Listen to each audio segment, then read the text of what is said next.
It's something we've all heard of a number of times, but few among us rarely acknowledge.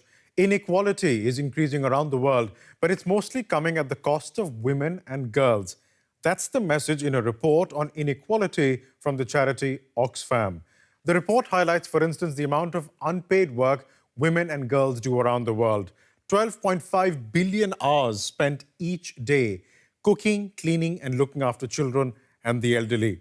More specifically, in the case of India, earlier Oxfam research has shown that unpaid work by women looking after their homes and children is worth some 3.1% of India's GDP. While many women in India are unable to join the paid workforce, even for those that do, cultural factors remain a daily challenge. It doesn't pay much. But this is how Ekta helps to support her 4 siblings and her mother. Like many 21-year-olds, she has bigger plans. Ekta has already finished a course in sewing technology. And she's been attending training sessions with this youth and employability service to help her get a better paid job. I am determined to work. I've had a very difficult life. I've had problems with my family and other problems too. But I've never accepted defeat. I want to help my siblings build their careers. If I get a good job, my mother doesn't need to work as a maid in other people's homes anymore. I know I will succeed. Many more women across India are pursuing further education. But less than a quarter of those eligible to work have jobs or are even seeking employment. Concerns about safety in transport are some of the reasons why families, as well as employers, don't want women working. Hiring men is easier. For one thing, bosses don't have to worry about them getting home before it's dark. That's been a problem Pinky Kumari has faced. She travels nearly 2 hours from her village just to get to work. And sometimes she has to leave early in order to get home while it's still light. But she's already broken a taboo by becoming the first woman in her family to have an office job, even if she had to fight to get it. I've struggled a lot. I wasn't allowed to work. I had problems with the family. But I feel very good about my first job. I'm learning a lot. I'm enjoying it. Many women like Pinky also struggle to work. When a woman tries to work, the family stops her. They don't let her progress. They think, she'll go out, she could do anything. Don't let her out, she'll dishonor us. They don't trust her.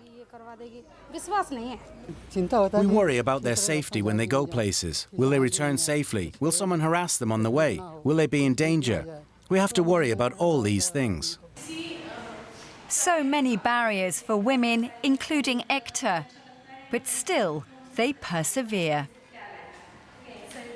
But it's not an easy task given the levels of inequality they face.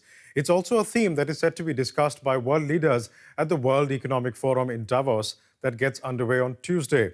DW correspondent Janelle Dumoulin caught up with Oxfam India CEO Amitabh Behar for his views on the inequality women in India have to face. Mr. Behar, you've said that inequality in India is frightening. Why? Inequality in India is absolutely obscene. Look at the data. It says 63 billionaires actually have more wealth than the annual budget of the government of India. And this is for a country where we have still more than 30% of the people living in extreme poverty. And it's frightening because what you're seeing is crony capitalism. You're seeing the economic system getting tilted in favor of the rich. This is where the rent-thick sectors are making huge profits at the expense of poor and ordinary citizens. Now, we've also read this other disturbing statistic that says 9 people have more wealth than half of the population of India, so about 650 million people. How did that situation develop? Isn't that a result of a rigged system? A system which favors the super rich, it favors the billionaires who concentrate more and more wealth in their hands, and the poor continue to be poor and in fact become poorer because the commons the land, water, forest goes out of their hands and it gets concentrated again in the hands of the super rich. So this is obscene inequality, and this cannot continue in a country like India. Based on everything that's happening so far, would you say that the Indian government is making gender equality a priority? No, let me talk about the inequality from a gendered lens. This economic system is also rigged in favor of men. It's a patriarchal economic system.